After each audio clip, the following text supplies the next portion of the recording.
2 of week 10 here at the Institute for Hymnology, and we only have 2 more pages of notes, so this can go slowly, this could go quickly, but we notice here the late 1600s, as we've been talking about, as we come into the 1600s, we've talked about the Reformation, we've talked about from common man or from to song and music coming to the common man and what was taking place. One of the things is we come into the late 1600s, remember we had the King James Bible, it's in 1611. As we come into the 1600s, you're going to be introduced to some names. One of those names is Benjamin Keach, which I mentioned last week, but I want to kind of hone in on now. And we'll talk more about him next week. But Benjamin Keach, we are introduced to a Baptist minister by the name of Benjamin Keach. Keach was born in February 29, 1640 in the town of Stokeholm, Buckinghamshire, England.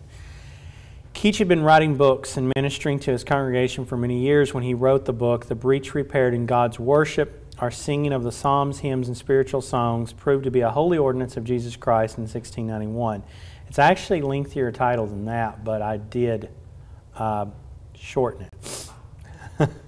One of the things you're going to find when you start researching works from years gone by, you're going to find that many times titles of books had, the titles were very lengthy. And they usually are, this book typically would actually go by the name The Breach Repaired in God's Worship in today, if you were going to refer to it. But they were very lengthy titles. This was in 1691. One of the things you've got to understand about Keach, this was written toward the end of his life, and the Lord would use Keach to bring hymn singing and song singing back to the churches. Keach was a driving force in the late 1600s to bring singing back to the Baptist congregations, back to the church, back to specifically to particular Baptist. The thing that you must understand is Keach was no stranger to opposition, because what's going to happen is he would be opposed by folks in his own congregation. He would be opposed by people outside of his congregation to him bringing singing back into the church. What we think of as normal today was not normal in 1690 or in 1670. It was very unusual to see singing. Part of that was because you had for so many years, folks didn't sing because in fear of being found, fear of the authorities. Early on, it would have been the Jews. Then later, it would be the Romans. Then later on, it would be the government that was tied with the state church, whether it was Protestant or it was Catholic. They would find the dissenters. They would find the Anabaptists. They would find believers, and if they would have found them and singing would have carried, their voices would have carried, they'd have been found, and they would have been afraid of, again, being afraid of being found, the singing didn't happen. But it got to the place where it would even come to the point where it was believed it wasn't even supposed to be done. Keach turned all of that on its head with the belief of singing was actually an ordinance for the church, that it should be done, that it was commanded to be done, that it was supposed to happen. And we may talk further about that next week. But one of the things to be introduced to Benjamin Keach is Keach was no stranger to opposition. And the reason I say that, he had already known adversity when his stance on hymn singing was opposed, even by those in his own congregation. To give you some back history to Keach, we have some of the following. In 1662, the Act of Uniformity was passed. And at one of the meetings that Keach preached at, he was seized by troopers and taken off to be threatened by them to trample him to death with their horses. However, he was providentially rescued by one of their officers. Keach was pulled from where he was preaching, taken out. The soldiers threatened and even started, they were going to trample him to death with the horses they were riding. It was because one of the officers rode up. At that same time, the officer stopped what they were doing and kept Keach alive.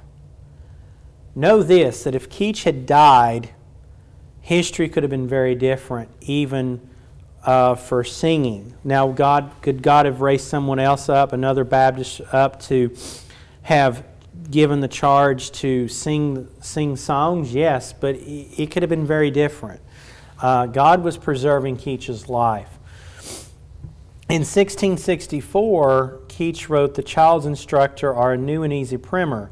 For this work, he was indicted and brought to trial at the Aylesbury Assizes, which began October 8th before Justice Hyde, afterward Lord Clarendon, who instructed the jury to bring a verdict of guilty. This they did, and Keach was imprisoned a fortnight, then stood the next Saturday upon a pillory at Aylesbury in the open market from the 11 a.m. till 1 p.m. with a paper on his head bearing the writing, "For writing, printing, and publishing a systematical book." The following Thursday he was made to stand in the same manner in the open market of Winslow. Now, Winslow and Aylesbury are about 10 miles apart. I've actually had the opportunity while in England to be in Winslow, to actually be in the very market, an open market area where Keach would have been pillared and made to stand. In fact, it's not far around the corner from where he was actually pastor in Winslow for a time. The church building actually still stands, and I do not have that information with me tonight. There's actually, I still have a leaflet, a trifold leaflet of the meeting house that he was pastor at there in Winslow, when later he would go to London and pastor. But there in Winslow, where the open market is, it's probably not even 50 yards, maybe 50 yards from the open market to the meeting house that he had where he preached at. And so he was in Aylesbury, which is 10 miles, I believe it's 10 miles south of Winslow. He had to stand and was in the open market and had a paper there above his head at the pillory stating why he was being punished. And then that following Thursday, he stood in Winslow. After he had to stand there in an open market for the same amount of time, then his book was burned by the common hangman before his face, before his eyes. Now you may say, well, you know, he was pillared, he wasn't, you know, and his book was burned, big deal. But you got to understand, this man, this was the work he did. He wrote a book for young people, and they burned his book in the market because they didn't agree with what he wrote. And understand, he was a Baptist. He was we would agree with Keach on his doctrine, on his beliefs, and the state church didn't like it. He also was fined the sum of 20 pounds for writing the book, which went into the king's treasury. And then he remained in jail. He was to remain in jail until he could find sureties for good behavior and an appearance again. And lastly, to renounce his doctrines and make such public submissions as should be required. His answer to this, to the verdict, was, "I hope," said Keach to his lordship, "I shall never renounce the truth which I have written in that book." And this part of the sentence was never insisted upon. So he did stand in the pillory. He did stand in the pillory at Winslow, and his book was burned, but for some reason they decided to leave off the last part of the sentence, maybe in part because they saw that they couldn't persuade him. This would have happened, of course, earlier in his ministry. In 1668, Keach became pastor of a small Baptist church meeting in a private residence in Tooley Street, London. After the Declaration of Indulgence, it was enacted in 1672, which allowed for dissenters. It allowed for the laws and the stringencies upon dissenters and those that were not part of the state church was laxed with the Declaration of Indulgence. In 1672, a meeting house was erected at the corner of Goat Street, Horsley Down, Southwark, which is in London. Here his services were attended by large audiences, and it became necessary to enlarge the structure several times. It was here in 1673 that Keach would introduce his congregation to hymn singing. When was this? Well, in 1673, Keach closed a service that was actually the Lord's Supper. He closed it with a hymn, and he cited Matthew 26:30, the reason why he did that. He did this for several years. He would close when they partook of the Lord's Supper, communion. He would close with a hymn. Matthew 26 and verse number 30.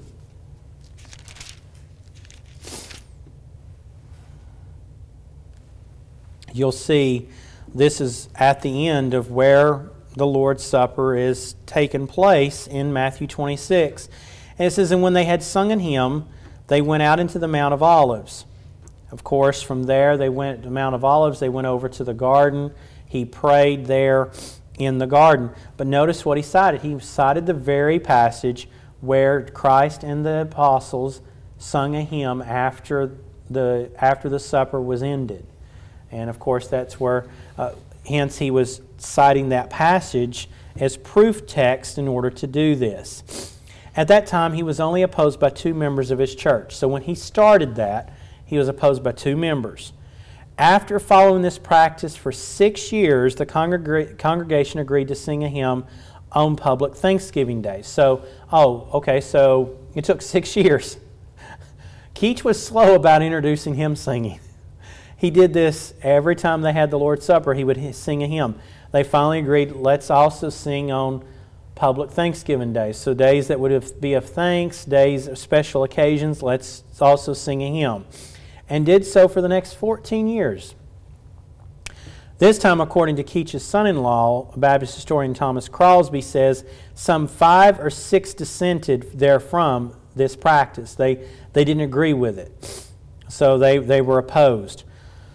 But trouble was brewing, and soon Keach would face an all-out fight, and this time from the brethren. Understand, when I say that, remember I told you that there was opposition from without? He was opposed by the state church. He was opposed by even the soldiers. He almost lost his life for preaching the Word of God. Now you're going to find an opposition. And it's not going to be from those from without. It's not going to be from the world. It's now going to be from within the walls of the church. His church and other churches that are going to oppose his belief in singing. And it's so odd because now hymn singing is commonplace in churches. But at this point in time, it was not a commonplace thing.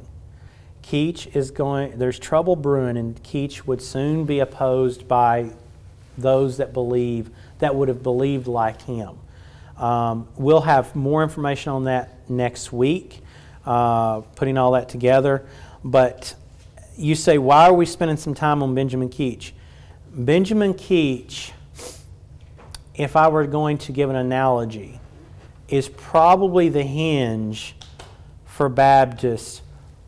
He's the hinge upon which the door swings for Baptists singing hymns and songs today. God used Benjamin Keach in a mighty way. Others would also follow. We know, of course, you'll find other men that would start writing hymns and such, but Keach introduced Baptists back to singing songs and praise and spiritual songs and hymns in the church. And it's very interesting to see what God did with Benjamin Keach. I think it's worthy to take some time and talk about him and what his contribution to hymn singing for God's people. That is the lesson for tonight. I know we stopped a little earlier, but I hope you have a good evening and be safe going home. Thank you all so much.